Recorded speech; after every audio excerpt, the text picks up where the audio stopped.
بسم اللہ الرحمن الرحیم۔ درس نظامی کی کتب کو سمجھنے کے لیے ہمارے چینل کو سبسکرائب کریں۔ قواعد الصرف حصہ سوم دعوت اسلامی بالی لفیف کی تمرین۔ سوال نمبر 3، درج ذیل لفیف کلمات کا ترجمہ کرتے ہوئے صیغہ بیان کریں۔ یہاں پر ہمیں کچھ کلمات دیے جا رہے ہیں عربی میں، ان کا ہمیں اردو ترجمہ کرنا ہے، پھر اس کے بعد یہ بتانا ہے کہ یہ کلمہ کون سا صیغہ ہے۔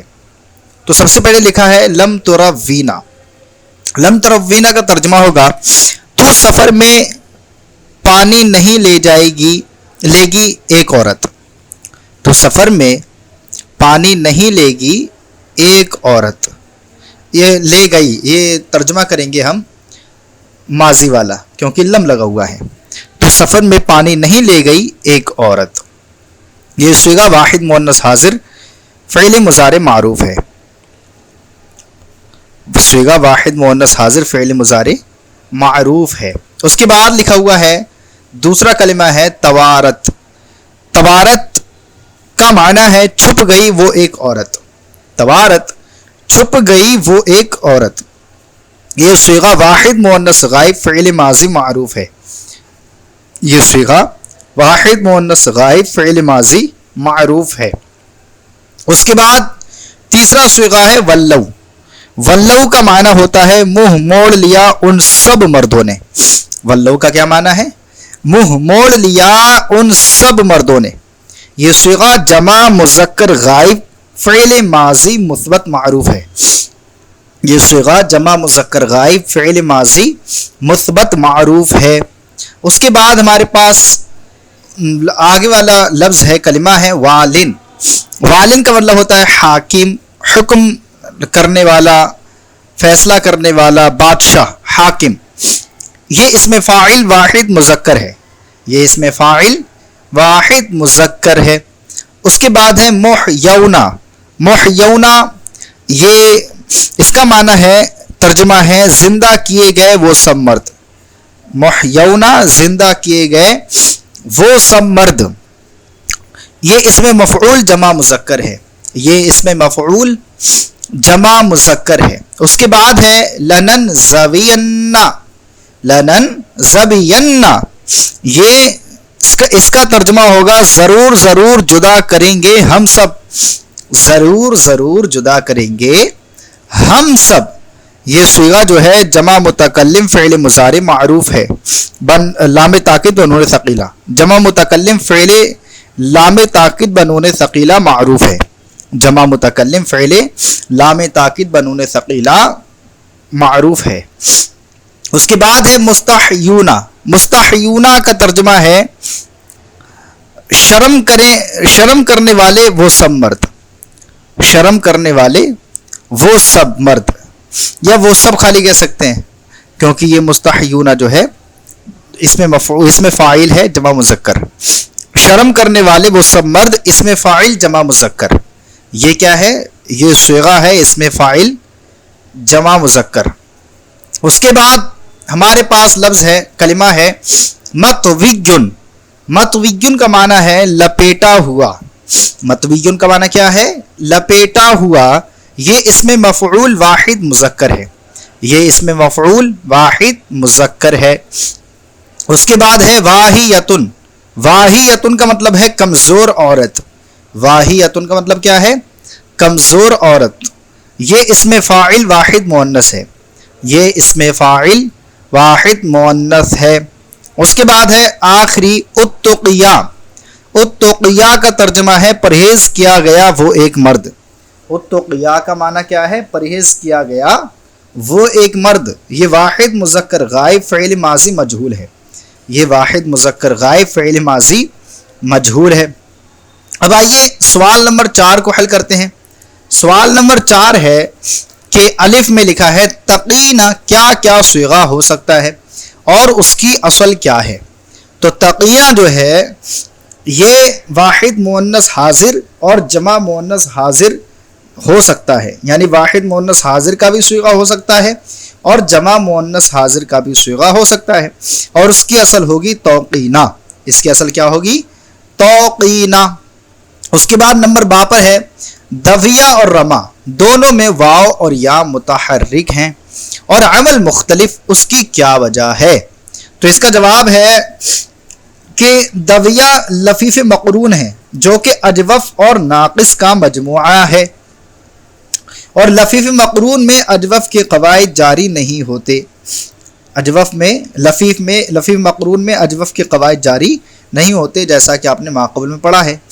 نمبر 3 جیم ہے یخشا اور یدوا میں واو کس قاعدے سے یا ہوئی ہے؟ تو یہاں پر یہ شین یا ما قبل فتح ہونے کی وجہ سے یہ الف سے بدلا ہے، واو جو ہے الف سے بدلا ہے، تو یہاں پر یا تو نہیں ہوا ہے، الف سے بدلا ہے. تو اس کا جواب یوں ہوگا کہ ناقص کے قاعدہ نمبر 1 سے یہ جو ہے چینجنگ ہوئی ہے. جو آپ نے پڑھا ہے ناقص کا قاعدہ نمبر 1 کی یا ما قبل یا واو ما قبل فتح ہو تو اس کو الف سے بدل دینا واجب ہے، جیسے یکشابو سے یکشا اور یدوا سے یدویو سے یدوا. تو واو کس قاعدے سے یا ہوئی ہے؟ تو یہ قاعدہ نمبر 1 سے ہوئی ہے. اس کے بعد سوال نمبر 5 ہے درج ذیل آیات احادیث اور شعر میں لفیف کلمات کی پہچان کریں. یہاں پر کچھ ہمیں آیات احادیث اور شعر دیے جا رہے ہیں، ان میں پتہ کرنا ہے کہ لفیف کلمہ کون سا ہے. جیسے سب سے پہلے لکھا ہوا ہے ہمارے پاس وَوَقَاهُمْ عَذَابَ الْجَحِيمِ، تو اس میں وَوَقَاهُمْ عَذَابَ الْجَحِيمِ میں وَقَاهُمْ جو لفظ ہے یہ لفیف ہے، یہ کلمہ لفیف ہے. اس کے بعد ہے وَقِنَا عَذَابَ النَّارِ، تو وقینا میں جو وقینا لفظ ہے یہ لفیف ہے، یعنی صرف قی لفظ جو ہے یہ لفیف ہے. اس کے بعد ہے یوم نطوی السماء کطی السجل للکتب، اس میں جو نطوی لفظ آیا ہے اور طی لفظ آیا ہے، طی لفظ جو آیا ہے، یہ دونوں کلمات لفیف ہیں، نطوی اور طی. اس کے بعد ہے فَإِن تَوَلَّوْا فَإِنَّمَا عَلَيْكَ الْبَلَاغُ الْمُبِينُ، یہاں پر جو تولو لفظ آیا ہے یہ کلمہ لفیف ہے، تولو جو لفظ ہے یہ کلمہ لفیف ہے. اس کے بعد ہے قُلْ هَلْ يَسْتَوِي الَّذِينَ يَعْلَمُونَ وَالَّذِينَ لَا يَعْلَمُونَ، تو یہاں پر جو یستوی لفظ آیا ہے یہ کلمہ لفیف ہے. اس کے بعد حدیث پاک ہے انما الاعمال بالنیات وانما لکل امرئ ما نوى فمن كانت هجرته الى دنیا يصيبها او على امرأة ينكحها فهجرته الى ما هجر الیہ. تو یہاں پر جو لفظ آیا ہے نوا، ما نوا جو لفظ آیا ہے یہ والا ما نوا یہ کیا ہے؟ کلمہ لفیف ہے، ما نوا، ٹھیک ہے. اور بن نیات میں جو نیات لفظ ہے یہ بھی کلمہ لفیف ہے. دو کلمہ لفیف ہیں یہاں پر ہیں، ایک یہ نوا اور ایک نیات. اس کے بعد ہے اذا اراد اللہ بعبدہ الخیر عجل له العقوبۃ فی الدنیا واذا اراد بعبدہ الشر امسک عنہ بذنبہم حتی یوافی بہ یوم القیامہ. تو یہاں پر جو یوافی لفظ آیا ہے، یوافی، یہ کلمہ لفیف ہے. اس کے بعد ہے یخطب فی حجۃ الوداع فقال اتقوا اللہ وصلوا خمسکم وصوموا شہرکم وادوا زکاۃ اموالکم واطیعوا ذا امرکم تدخلوا جنۃ ربکم. تو یہاں پر جو اتقوا لفظ آیا ہے یہ کیا ہے؟ کلمہ لفیف ہے. اتقوا لفظ جو ہے یہ کلمہ لفیف ہے.